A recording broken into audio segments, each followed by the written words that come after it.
구독과 좋아요로 다산의 기운을 매일 가장 먼저 받아보세요. 당신은 왜 매번 마음이 먼저지는가? 정성껏 아침부터 음식을 준비했다. 자식이 와서 한 숟가락 뜨더니 맛은 괜찮네요 하고 휴대폰을 꺼내 화면만 들여다본다. 오늘 날씨 좋다 말을 건네도 배우자는 고개도 돌리지 않고 네 한마디만 던진다. 친구에게 안부 전화를 했더니 바빠서 나중에 할게 하고 그 나중은 2개월째 오지 않는다. 이런 순간마다 가슴이 먹먹해진다. 그런데 당신은 이 감정을 예민함이라 자책해왔다. 한 번 상처받으면 그 생각이 며칠을 간다. 세상은 생각보다 무심하고 사람들의 태도는 생각보다 차갑다. 젊을 때는 참고 넘기는 것이 미덕이었다. 하지만 이제는 다르다. 참는다고 나아지는 것이 없다. 정약용은 18년 유배라는 극한의 상황에서도 감정에 먹히지 않았다. 오늘 그의 지혜를 통해 마음을 다스리는 법을 이야기하겠다. 그렇다면 어떻게 해야 감정에 지지 않는가? 첫 번째, 은혜를 베풀었다는 생각을 지워라. 우리는 누군가에게 잘해주면 당연히 그만큼 돌아올 것이라 믿는다. 하지만 그 믿음이 바로 상처의 씨앗이다. 정약용은 유배 시절 아들에게 보낸 편지에서 남의 은혜를 바라는 마음이 없어야 비로소 기분이 화평해진다고 당부했다. 당신의 일상을 돌아보라. 자식에게 용돈을 보내고 잘 받았어 한마디 기다리며 휴대폰만 들여다본 적이 있지 않은가? 우리는 착각한다. 내가 잘해주면 상대도 잘해줄 것이라고. 하지만 실제로는 그렇지 않다. 당신의 자식을 떠올려보라. 주말에 같이 산책하자고 했더니 다음에요 하고 3주째 약속이 안 잡힌다. 이번 주말은 어때? 물으면 일이 있어서요 한마디만 돌아온다. 당신은 그 말을 듣고 밤새 뒤척인다. 명절에 정성껏 음식을 준비했다. 자식이 와서 밥을 먹는데 숟가락을 놓자마자 먼저 갈게요 한다. 벌써 가? 물으면 약속이 있어서요 하고 현관문을 나선다. 설거지하며 눈물이 핑 돈다. 생신의 선물을 보냈더니 감사합니다 문자 한 줄이 전부다.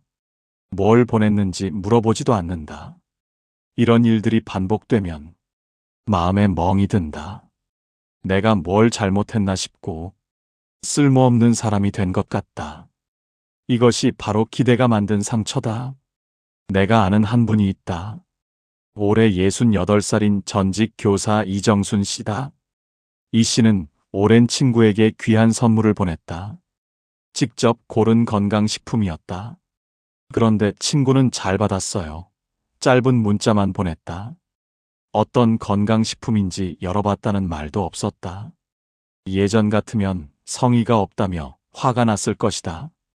하지만 이 씨는 생각을 바꿨다. 나는 줄 수 있어서 행복했어요. 친구가 어떻게 반응하든 그건 친구의 몫이에요. 이 씨는 상대의 반응에 자신의 행복을 맡기지 않기로 했다. 그 뒤로 마음이 한결 편해졌다고 한다. 선물을 보내고도 답장을 기다리지 않는다. 줬다는 사실 자체로 만족한다. 반면 어떤 분은 다른 선택을 했다. 70살 박영자 씨 이야기다. 박 씨는 주말에 자식 집에 들렀다.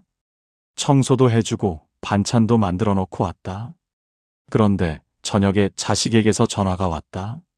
어머니, 다음부턴 저희가 할게요. 박 씨는 그 말에 잠이 오지 않았다. 내가 도와줘도 싫다는 건가? 귀찮다는 뜻인가? 별별 생각이 다 들었다. 며칠 뒤 자식을 만났을 때 박 씨는 일부러 퉁명스럽게 대했다. 뭐 필요한 거 없어?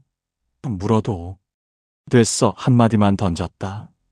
결국 관계만 더 멀어졌다. 자식은 진심으로 어머니 건강을 걱정한 것이었다. 하지만 박 씨는 그것을 겁으로 받아들였다. 기대가 오해를 만든 것이다. 정약용도 비슷한 경험을 했다. 유배 초기에 그는 고향 친구들의 안부를 기다렸다. 하지만 대부분은 연락을 끊었다. 죄인과 엮이면 해가 될까 두려웠던 것이다. 처음에는 서운했다. 하지만 정약용은 곧 깨달았다. 남에게 기대하는 마음을 버리자. 오히려 마음이 편해졌다. 그는 오롯이 글쓰기에 집중했고 결국 500권의 저수를 남겼다. 그렇다면 어떻게 해야 하는가?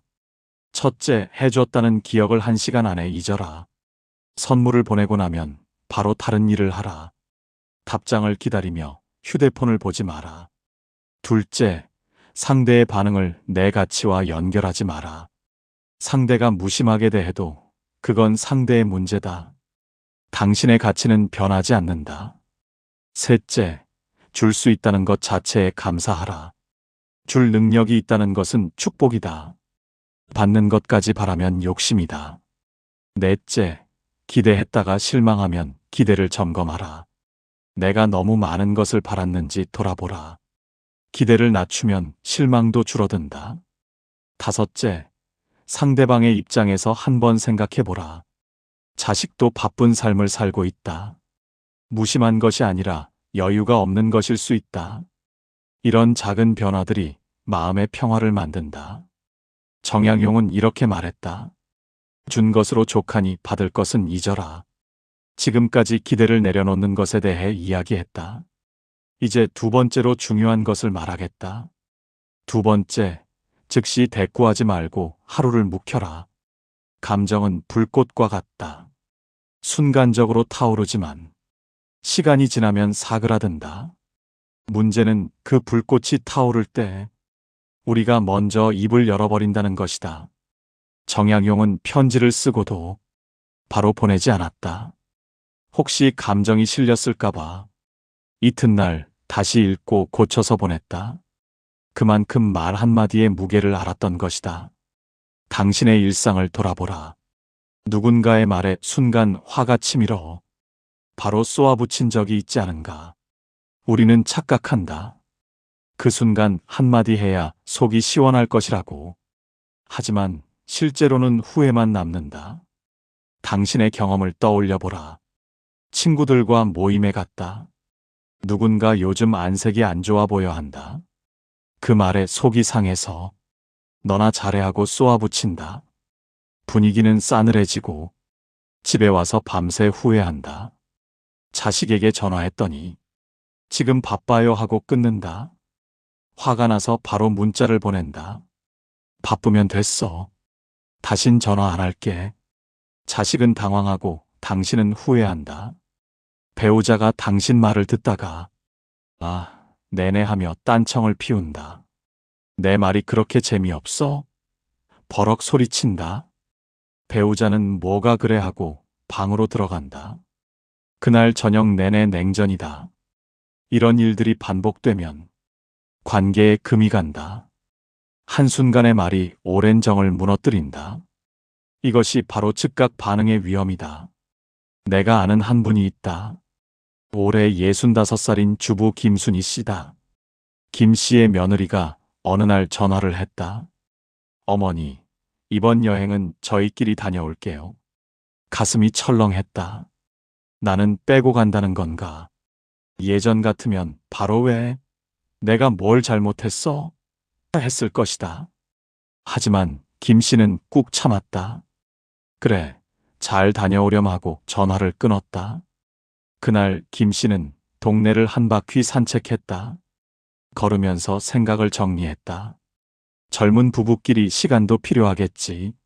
나도 내 시간을 즐기면 되지. 다음 날 김 씨는 며느리에게 커피 기프티콘을 보냈다. 여행 잘 다녀와. 맛있는 거 많이 먹어. 며느리는 감동해서 여행 사진을 보내왔다. 관계는 오히려 더 가까워졌다. 반면 어떤 분은 다른 선택을 했다. 72살 최병호 씨 이야기다. 최 씨는 친구들 모임에 갔다. 후배 한 명이 말했다. 형님, 요즘 좀 기운이 없어 보이세요. 최 씨는 그 말에 발끈했다. 뭐, 내가 늙어 보여? 목소리가 높아졌다. 너나 거울 좀 봐. 순간 모임 분위기가 얼어붙었다. 후배는 민망해서 고개를 숙였다. 다른 친구들도 어색해했다. 집에 돌아온 최 씨는 후회했다. 후배는 걱정해서 한 말이었다. 그런데 왜 그렇게 화를 냈을까? 다음 모임에 나가기가 민망해졌다. 한마디 참았으면 될 일이었다. 하루만 묵혔으면 웃어넘길 수 있었다. 정약용도 비슷한 깨달음을 얻었다. 유배 시절 그를 모함한 사람들이 있었다. 억울하고 분했을 것이다. 하지만 정약용은 해명하지 않았다. 대신 글을 썼다. 18년 동안 500권의 책을 완성했다. 세월이 지나자 진실이 드러났다. 그를 모함한 자들은 잊혔고 그의 저술은 역사에 남았다. 침묵이 가장 강력한 대답이 된 것이다. 그렇다면 어떻게 해야 하는가? 첫째, 화가 나면 마음속으로 내일 말하자 다짐하라. 오늘 할 말을 내일로 미루면 대부분 안 해도 될 말이 된다. 둘째, 감정이 일어나는 나와 지켜보는 나를 분리하라. 화가 나는 것을 느끼되 그 화에 끌려가지 마라. 한 발짝 물러서서 나를 관찰하라. 셋째, 즉각 반응 대신 심호흡을 3번 하라. 숨을 깊이 들이쉬고 내쉬는 동안 감정의 불꽃이 조금 사그라든다. 넷째, 상대의 말을 최대한 좋게 해석하라.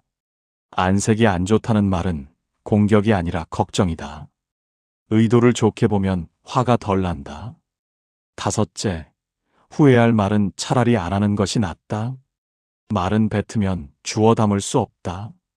침묵이 최선일 때가 많다. 이런 작은 변화들이 관계를 지킨다. 정약용은 이렇게 말했다. 침묵은 가장 강력한 대답이다. 기대를 내려놓고 반응을 늦추는 것. 이 2가지를 실천하면 이미 마음이 한결 편해졌을 것이다. 하지만 여기서 멈추지 마라. 3번째, 존중은 요구가 아니라 풍기는 것이다. 우리는 나이가 들면 당연히 존중받아야 한다고 생각한다. 하지만 존중은 요구한다고 얻어지지 않는다. 스스로 품격을 갖출 때 자연스럽게 따라온다. 정약용은 유배지에서 죄인의 신분이었다. 아무도 그를 대접할 의무가 없었다. 하지만 그는 스스로 품격을 지켰다. 그러자 마을 사람들이 먼저 다가와 제자가 되었다. 당신의 일상을 돌아보라. 내 경력을 내세우며 대접받으려 한 적이 있지 않은가. 우리는 착각한다. 과거의 업적이 현재의 존중을 보장한다고. 하지만 실제로는 그렇지 않다. 당신의 경험을 떠올려 보라. 모임에서 젊은 사람들이 이야기를 나눈다. 당신이 끼어들어 내가 젊었을 때는 하면 고개만 끄덕이고 다시 자기들끼리 이야기한다. 소외감이 밀려온다. 명절에 자식들이 모였다. 손주들에게 할아버지가 옛날에 얼마나 대단했는지 아니? 한다. 손주들은 네 하고 휴대폰만 본다. 자식은 아버지, 애들이 바빠요 하고 말을 끊는다. 체면이 구겨진다. 경로당에서 후배에게 조언을 한다. 내 경험상 그건 이렇게 해야 해. 후배는 네 알겠습니다 하고 뒤돌아서 다른 사람에게 물어본다. 무시당한 기분이 든다. 이런 일들이 반복되면 자존심에 상처가 난다. 나를 몰라주는 세상이 야속하다. 하지만 문제는 세상이 아니라 방법이다. 내가 아는 한 분이 있다. 올해 71살인 퇴직 공무원 조영수 씨다. 조 씨는 경로당이나 모임에서 자신의 과거 이야기를 거의 하지 않는다. 대신 남의 이야기를 묵묵히 들어준다. 누군가 고민을 털어놓으면 끝까지 듣고 그랬구나. 힘들었겠네 한마디만 한다. 굳이 해결책을 제시하거나 자기 경험을 꺼내지 않는다. 처음에는 별것 아닌 것처럼 보였다. 하지만 시간이 지나자 사람들이 달라졌다. 조 선생님은 결이 고운 분이야. 저분한테는 말하면 마음이 편해져. 사람들이 먼저 다가와 조언을 구했다. 조 씨가 요구하지 않아도 존중이 저절로 따라온 것이다. 반면 어떤 분은 다른 선택을 했다. 75살 정태수 씨 이야기다. 정 씨는 대기업 임원 출신이다. 모임에 가면 늘 과거 이야기를 꺼낸다. 내가 회사 다닐 때 수백 명을 관리했어. 그때 내가 결정한 프로젝트가 대박이 났지. 처음에는 사람들이 대단하시네요 했다. 하지만 매번 같은 이야기가 반복되자 반응이 시들해졌다. 네, 들었어요 하고 말을 끊거나 슬쩍 자리를 피하는 사람이 생겼다. 정 씨는 화가 났다. 사람들이 나를 무시해. 요즘 젊은 것들은 예의가 없어. 하지만 문제는 사람들이 아니었다. 존중을 요구할수록 사람들은 멀어졌다. 스스로 품격을 보여주지 않으면서 대접만 바란 것이 화근이었다. 정약용도 이것을 알았다. 유배지에서 그를 모함한 이들이 있었다. 정약용은 억울함을 호소할 수 있었다. 해명하고 변론할 수 있었다. 하지만 그는 그러지 않았다. 대신 묵묵히 제자들을 가르치고 밤새워 책을 썼다. 18년 동안 500권의 저수를 완성했다. 세월이 흐르자 진실이 밝혀졌다. 그를 모함한 자들은 역사에서 잊혔고 정약용의 이름은 빛났다. 이것이 바로 생산적 무심이다. 그렇다면 어떻게 해야 하는가? 첫째, 과거 이야기를 줄여라. 내가 젊었을 때로 시작하는 말을 삼가라. 과거보다 현재의 모습으로 평가받아라. 둘째, 남의 이야기를 끝까지 들어라. 말을 끊지 말고 끝까지 들어주기만 해도 상대는 당신을 존중하게 된다. 셋째, 조언은 요청받을 때만 하라. 먼저 나서서 가르치려 하지 마라. 물어볼 때 답해주는 것이 품격이다. 넷째, 인정받으려는 마음을 내려놓아라. 인정은 바라는 순간 멀어진다. 묵묵히 할 일을 하면 저절로 따라온다. 다섯째, 작은 친절을 꾸준히 베풀어라. 거창한 것이 아니어도 된다. 인사 한마디, 미소 하나가 품격을 만든다. 이런 작은 변화들이 존중을 이끌어낸다. 정약용은 이렇게 말했다. 향기는 스스로를 뽐내지 않는다. 여기까지 들으며 아마도 공감하셨을 것이다. 당신도 비슷한 경험을 해보셨을 테니까. 이젠 네 번째 이야기를 하겠다. 네 번째, 줄 수 없으면 미안해하지 마라. 나이가 들면 주머니 사정이 달라진다. 예전처럼 넉넉하게 베풀기 어려워진다. 그런데 우리는 그것을 부끄러워한다. 줄 수 없는 자신을 자책한다. 정약용은 유배 시절 극도로 가난했다. 자식들에게 보낼 것이 없었다. 하지만 그는 미안해하지 않았다. 대신 편지로 가르침을 보냈다. 물질보다 값진 것을 준 것이다. 당신의 일상을 돌아보라. 자식에게 용돈을 못 줘서 마음이 무거웠던 적이 있지 않은가? 우리는 착각한다. 돈을 줘야 부모 노릇을 한다고. 하지만 실제로는 그렇지 않다. 당신의 경험을 떠올려 보라. 명절에 자식들이 모인다. 다른 집 부모는 손주들에게 용돈을 두둑이 준다.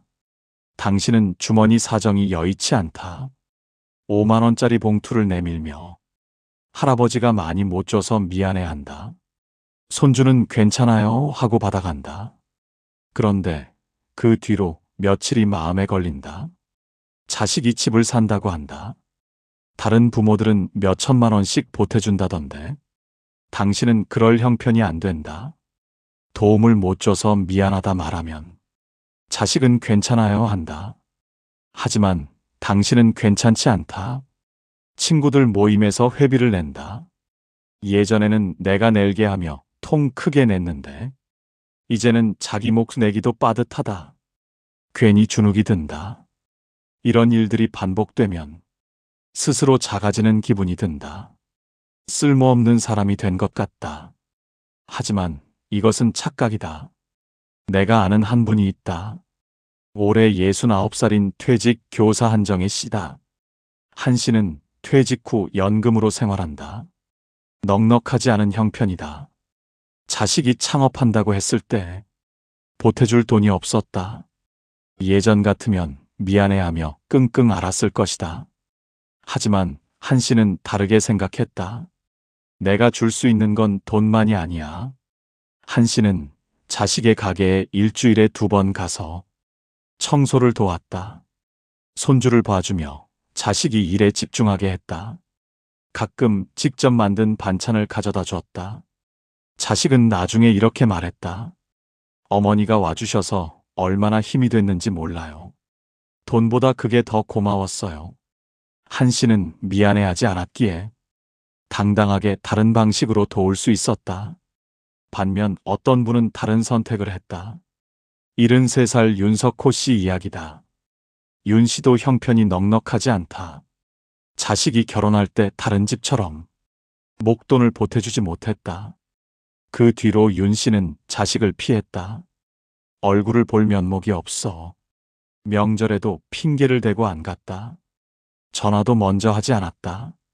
자식은 아버지가 왜 연락을 안 하나 의아했다. 아버지, 요즘 왜 안 오세요? 바빠서 그래. 사실 바쁜 것이 아니었다. 부끄러웠던 것이다. 돈을 못 준 자신이 초라해서 자식 앞에 서기가 싫었던 것이다. 결국 관계만 멀어졌다. 자식은 아버지가 나를 싫어하나 오해했다. 윤 씨는 더 움츠러들었다. 미안함이 관계를 망친 것이다. 정약용도 가난을 겪었다. 18년 유배 동안 그는 정말 가진 것이 없었다. 2 아들에게 보낼 돈이 없었다. 하지만 정약용은 자책하지 않았다. 대신 긴 편지를 썼다. 공부하는 법, 사람을 대하는 법, 마음을 다스리는 법을 가르쳤다. 이 편지들은 후에 책으로 엮였다. 돈은 쓰면 사라지지만 아버지의 가르침은 대대로 남았다. 정약용은 가장 값진 것을 준 것이다. 그렇다면 어떻게 해야 하는가? 첫째, 줄 수 없는 것에 미안해하지 마라. 미안해하는 순간 당신은 작아진다. 당당해야 다른 것을 줄 수 있다. 둘째, 돈 말고 줄 수 있는 것을 찾아라. 시간, 관심, 경험, 지혜. 이런 것들이 때로는 돈보다 귀하다. 셋째, 있는 만큼만 주고 당당하라. 5만 원이면 5만 원으로 족하다. 액수가 마음을 결정하지 않는다. 넷째, 비교하는 마음을 버려라. 다른 집 부모와 비교하지 마라. 당신은 당신의 방식으로 사랑하면 된다. 다섯째, 마음을 말로 표현하라. 돈은 못 주지만 내가 잘 되길 바란다. 진심 어린 한마디가 돈보다 오래 남는다. 이런 작은 변화들이 당당함을 만든다. 정약용은 이렇게 말했다. 가르침은 재물보다 오래 간다. 지금까지 4가지를 이야기했다. 기대를 내려놓고, 반응을 늦추고, 존중을 요구하지 않고, 못 주는 것에 미안해하지 않는 것. 이제 5번째를 말하겠다. 5번째, 오해받아도 해명하지 마라. 살다 보면 억울한 일을 당한다. 내 뜻과 다르게 오해받는다. 그럴 때 우리는 해명하려 한다. 하지만 해명할수록 상황은 더 꼬인다. 정약용은 평생 오해와 모함 속에 살았다. 하지만 그는 변명하지 않았다. 시간이 지나면 진실이 드러난다는 것을 알았기 때문이다. 당신의 일상을 돌아보라. 억울하게 오해받아서 해명하려다 더 꼬인 적이 있지 않은가? 우리는 착각한다. 설명하면 상대가 이해할 것이라고. 하지만 실제로는 그렇지 않다. 당신의 경험을 떠올려 보라. 자식에게 조언을 했다. 건강 챙겨라 한마디 했을 뿐인데 자식은 잔소리 그만하세요 한다. 잔소리가 아니라 걱정이야 해명하면. 네네 알겠어요. 짜증 섞인 대답만 돌아온다. 더 설명할수록 자식은 더 멀어진다. 며느리에게 반찬을 보냈다. 정성껏 만든 것인데 며느리가 다른 사람에게 시어머니가 또 보내셨어 한다. 마치 부담스럽다는 듯한 말투다. 내가 부담 주려고 한 게 아닌데 해명하고 싶지만 말할수록 어색해질 것 같아 삼킨다. 친구 모임에서 농담을 했다. 그런데 한 친구가 기분 나빠한다. 그런 뜻이 아니었어 해명하면. 됐어, 알았어 하면서도 표정이 굳어 있다. 해명이 통하지 않는다. 이런 일들이 반복되면 입을 열기가 두려워진다. 차라리 아무 말도 안 하고 싶어진다. 하지만 방법이 있다. 내가 아는 한 분이 있다. 올해 67살인 주부 송미경 씨다. 송 씨는 며느리와 사이가 서먹했다. 어느 날 며느리가 친구에게 전화하는 것을 들었다. 시어머니가 맨날 오셔서 피곤해. 가슴이 철렁했다. 나는 도우려고 간 건데 당장 해명하고 싶었다. 하지만 송 씨는 참았다. 대신 발걸음을 줄였다. 일주일에 3번 가던 것을 한 번으로 줄였다. 가서도 일찍 돌아왔다. 한 달쯤 지나자 며느리가 먼저 연락했다. 어머니, 요즘 왜 안 오세요? 보고 싶어요. 송 씨는 웃으며 말했다. 바빠서 그랬어. 이번 주말에 갈게. 해명하지 않았지만 시간이 오해를 풀어주었다. 며느리는 시어머니의 빈자리를 느끼고 그 소중함을 알게 된 것이다. 반면 어떤 분은 다른 선택을 했다. 70살 강순자 씨 이야기다.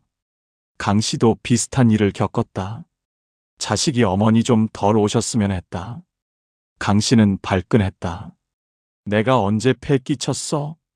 너희 애 봐주느라 내가 얼마나 고생했는데. 이게 자식이 할 소리야? 한바탕 따졌다. 자식은 죄송해요 했지만 그 뒤로 사이가 어색해졌다. 명절에 만나도 서로 말을 아꼈다. 강 씨는 억울함을 해명했지만 관계만 멀어졌다. 이기고도 진 것이다. 정약용도 억울한 일을 많이 겪었다. 정치적 모함으로 18년을 유배지에서 보냈다. 그를 모함한 자들은 거짓을 퍼뜨렸다. 정약용은 해명할 수 있었다. 상소를 올려 억울함을 호소할 수 있었다. 하지만 그는 그러지 않았다. 대신 묵묵히 책을 썼다. 제자들을 가르쳤다. 자신의 가치를 행동으로 보여주었다. 세월이 흐르자 진실이 밝혀졌다. 모함한 자들은 잊혔고 정약용은 조선 최고의 학자로 남았다. 시간이 가장 정확한 판사였다. 그렇다면 어떻게 해야 하는가? 첫째, 해명하고 싶은 충동을 참아라. 말하고 싶을 때 하루만 기다려라. 내일이 되면 대부분 안 해도 될 말이 된다. 둘째, 행동으로 보여줘라. 말보다 행동이 강하다. 묵묵히 잘하면 오해는 저절로 풀린다. 셋째, 시간을 믿어라. 지금은 억울해도 시간이 지나면 진실이 드러난다. 조급해하지 마라. 넷째, 모든 사람에게 이해받으려 하지 마라. 당신을 오해하는 사람은 어차피 있다. 모두를 설득하려 하면 지친다. 다섯째, 알아주는 한 사람이면 족하다. 가까운 사람 한 명이 당신을 알아주면 된다. 나머지는 시간에 맡겨라. 이런 작은 변화들이 마음의 평화를 준다. 정약용은 이렇게 말했다. 시간은 가장 정직한 증인이다. 이제 마지막 6번째다. 지금까지의 5가지를 관통하는 가장 근본적인 이야기를 하겠다. 6번째, 감정을 관찰하는 나를 만들어라. 우리는 감정이 곧 나라고 생각한다.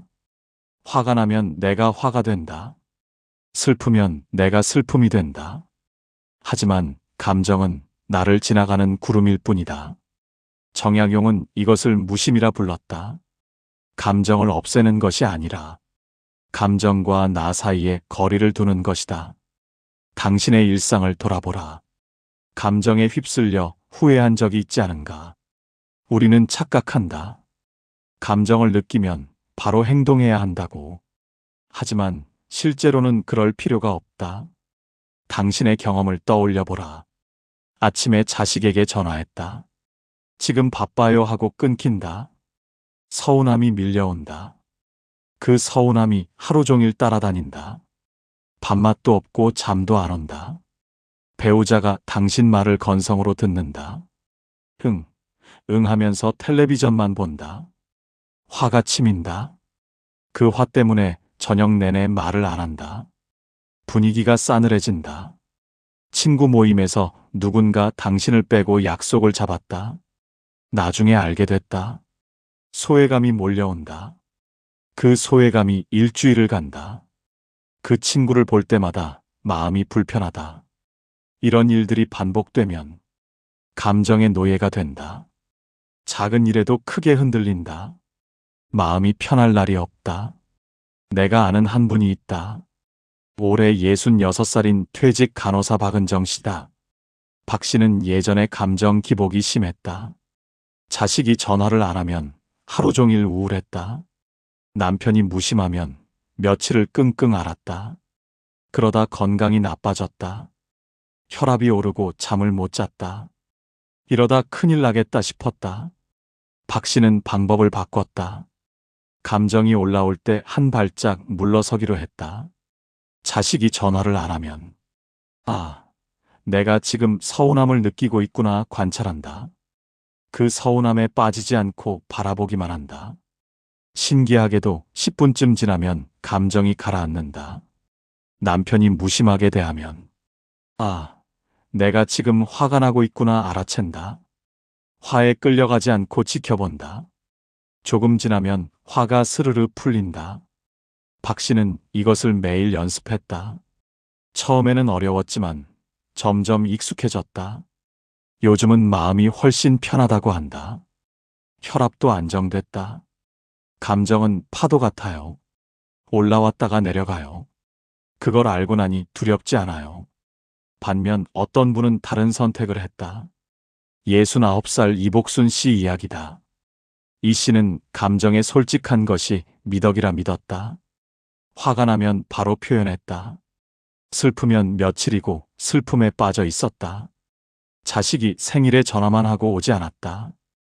이 씨는 서운함에 휩싸였다. 나를 이렇게 대하다니. 그 생각이 일주일을 갔다. 다음에 자식을 만났을 때, 그때 왜 안 왔어? 따졌다. 자식은 죄송해요. 일이 있었어요. 했다. 하지만 이 씨는 풀리지 않았다. 몇 달이 지나도 그 일을 언급했다. 결국 자식은 부담을 느꼈다. 연락이 더 뜸해졌다. 이 씨는 더 서운해졌다. 감정에 매달릴수록 관계는 멀어졌다. 정약용도 감정을 다스리는 법을 알았다.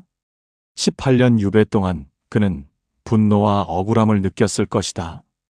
하지만 그 감정에 먹히지 않았다. 그는 자신의 감정을 관찰했다. 아침에 일어나 마음을 살폈다. 오늘은 어떤 감정이 드는지 알아챘다. 그리고 그 감정을 인정하되 끌려가지 않았다. 그래서 그는 유배지에서도 흔들리지 않았다. 500권의 책을 쓸 수 있었다. 감정의 주인이 되었기에 가능한 일이었다. 그렇다면 어떻게 해야 하는가?